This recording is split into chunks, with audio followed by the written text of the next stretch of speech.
It's called the Samadhi Bhavana Sutta. Anguttara Nikaya, Book of Force, Sutta number 41. And there the Buddha talks of 4 types of development of Samadhi. The first type is the 4 jhanas. The second is perception of light. The third is awareness of feelings, perceptions and thoughts. This one is equivalent to the definition of Sambhajana that can be found in Appendix 1. Known feelings arise, known feelings persist, known feelings go away. Known thoughts and perceptions arise, persist and go away. Okay, so this is also a sort of Samadhi bhavana. This is also a sort of development of Samadhi. And then another development of Samadhi is contemplating rise and fall of the 5 aggregates. What is almost exactly stated as in the section on the 5 aggregates. It says, iti rupam, iti rupasa samudayo, iti rupasa atthangamo. Thus is form, thus is how form arises, thus is how form goes away, and so forth, each of the 5 aggregates. So, by contemplating the 5 aggregates in such a way, also is a type of Samadhi Bhavana. Alright?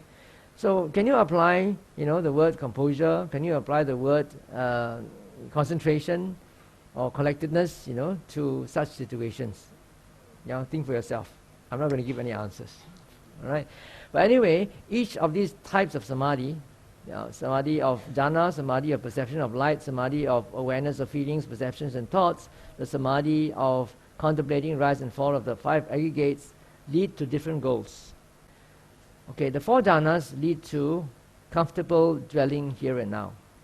Perception of light, the Samadhi of perception of light leads to knowledge and vision. Now, knowledge and vision is usually taken to mean insight. Now, if we just use the word knowledge, it might be something intellectual. One might think that it's something intellectual. So that's why the Buddha always combined, jnana dasana, knowledge and vision, because it's something that you experience yourself as though you see it with your own eyes, but it's with the mind. Now, it's not just intellectual understanding, but it's experiential understanding. So the word that the Buddha prefers to use is knowledge and vision, combine the two together. But according to the commentary, perception of light by itself does not lead to insight in the true sense of the word. It doesn't. Knowledge and vision usually also can refer to arahantship. But just by developing the samadhi that you can gain through perception of light will not bring you there. Now, so what is this knowledge and the vision that is mentioned here? And the commentaries say that this refers to the divine eye, Dibbacakku. Dibbacakku, you can see with your divine eye, with the internal eye, or like Tibetans would say, with the third eye, things that you cannot normally see with your naked eye. Then awareness of feelings, perceptions and thoughts. This sort of samadhi leads to mindfulness and clear knowing. Why? Because if you are able to catch your thoughts, your feelings and perceptions, then you can be clearly aware of what's happening, right? You will not be dragged and drowned in the thoughts and stories that are created by the mind. You will be able to step back and look at things, and you'll be able to distinguish whether they are worth following or not, or worth believing or not. So that's why if you are continually aware of your feelings, perceptions and thoughts, you will always be mindful and clearly knowing. So that is the cause and condition for mindfulness and clear knowing. Now, contemplating rise and fall of the 5 aggregates, the samadhi that is gained through this will lead to the destruction of all mental defilements, which means attainment of arahantship. Now, if you just look at this sutta, what do you think is right samadhi?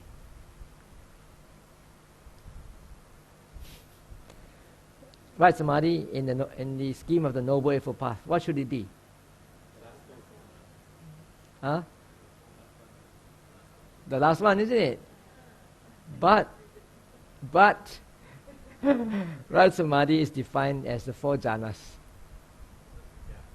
Yes, It is defined in many suttas as the 4 jhanas. So how do we reconcile this apparent contradiction? You want to make that a subject of a discussion? Your work out. Okay, let me see. I don't have much time. Alright, I'll give you the answer lah. There's only my understanding of how it is. Actually, these 4 types of samadhis need not necessarily be exclusive. They can actually overlap. You know? So, my understanding is that although you can get some samadhi from contemplating the rise and fall of the 5 aggregates, the samadhi will not qualify as right samadhi in the Noble Eightfold Path until the level of samadhi is equivalent to the 4 jhanas. Okay? Perception of light also can get the 4 jhanas. You know, the level of your perception of light, you know, can also get you to the 4 jhanas. Awareness of feelings, perceptions and thoughts can also get you to the 4 jhanas, provided you understand jhana differently from what Visuddhimagga understands it. But what is the difference between 3 and 4? You know, feelings, perceptions and thoughts are also part of the 5 aggregates, are they not? Right? Feelings and perceptions are already number 2 and number 3. And then thoughts can be under sankharas. So what's the difference? Well, my understanding is that in the 4th type of samadhi, it is very specific. You look at the cause and condition. Say, thus is rupa. You know, thus is vedana. Thus is how vedana arises. Thus is how vedana ceases. So you see cause and conditioning. You see anicca, dukkha, anatta. Whereas in awareness of feelings, perceptions and thoughts, it is not mentioned. You know when thoughts are there, you know when thoughts are not there. Doesn't necessarily mean that you look at it in terms of anicca, dukkha, anatta, you know. In fact, any successful person in the world would have this, number 3.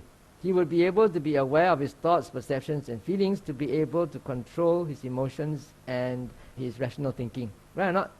Every successful CEO, every successful worldly scholar will need to have this.